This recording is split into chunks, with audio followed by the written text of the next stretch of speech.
خدا کا کلام جس کے بارے میں لکھا ہے وہ سب سے زیادہ معتبر ہے. آمین. خدا کا شکر ہو کہ اس نے اپنا کلام ہمیں دیا ہے. خدا کا شکر کرتے ہیں کہ اس کا الہام ہمارے پاس ہے، اور نبیوں کی معرفت جو ہمارے تک پہنچا، ہم اس کے لیے خدا کا شکر کرتے ہیں. اور یہی کلام جو ہمیں ملا ہے، جس کلام کے لیے ہم سب جمع ہوئے ہیں، ان دنوں میں اس کی مخالفت بھی ہو رہی ہے. اور یہ شروع سے ہوتا رہا ہے. لیکن خاص بات جو میں آپ تک پہنچانا چاہتا ہوں وہ یہ ہے کہ خدا کے کلام کی مخالفت جو لوگ کرتے ہیں وہ اپنی زندگی کی مخالفت کرتے ہیں. جو مسیح کرتا ہے وہ اپنے نجات دہندہ کی مخالفت کرتا ہے. اور بائبل جو ایک سچائی ہے، اس کے لیے یاد رکھیں یہ کسی کی مخالفت سے اس کی سچائی میں کچھ فرق نہیں پڑتا، بلکہ اس پر جاتا ہے. اس کے پڑھنے والے کم نہیں ہوتے بلکہ زیادہ ہوتے جاتے ہیں. اس لیے کلام ہمیں دلیری دیتا ہے. جب کوئی اس کی مخالفت کرتا ہے تو ہم پریشان ہوتے ہیں، لیکن کلام ہمیں پھر سے تازہ کر دیتا ہے اور دلیری دیتا ہے. یسایہ خدا کا عظیم خادم، خدا کا عظیم نبی، پیغمبر،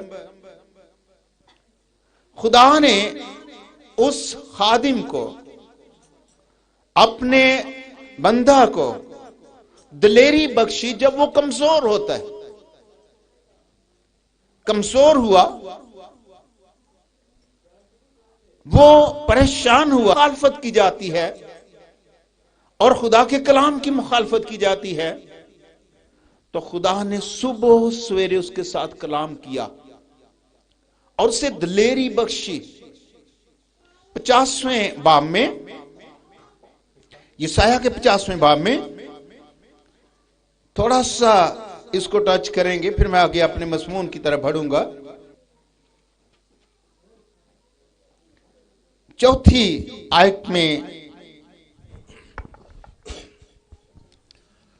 خداوند خدا نے مجھ کو شاگرد کی زبان بخشی. اس نے کہا خدا نے مجھے شاگرد کی زبان بخشی ہے تاکہ سیکھوں، تاکہ میں جانوں کہ کلام کے وسیلہ سے کس طرح تھکے ماندے کی مدد کروں. میں جان سکوں. خدا نے مجھے شاگرد کی زبان بخشی، میں اسے پڑھوں، اسے سمجھ سکوں اور جانوں کہ کس طرح سے کلام کے ذریعہ سے تھکے ماندوں کی مدد کی جا سکتی ہے. وہ جانتا تھا کہ کلام تھکے ماندوں کے لیے خوراک ہے، مدد کی جاتی ہے. آگے پڑھیے. وہ مجھے ہر صبح جگاتا ہے. خدا کا کلام، خدا کا رول قدس کہتے مجھے ہر روز صبح جگاتا ہے اور میرا کان لگاتا ہے، اور میرا کان لگاتا ہے کہ میں کلام سنوں. شاگردوں کی طرح سنو. اس لیے لگاتا ہے کہ میں شاگردوں کی طرح سنوں. خداوند نے میرے کان کھول دیے. پھر اس نے کہا خداوند نے میرے کان کھول دیے ہیں اور میں بھاگیو برگشتہ نہ ہوا. اس لیے میں بھاگی اور برگشتہ نہیں ہوا. 8ویں آیت میں کہتا ہے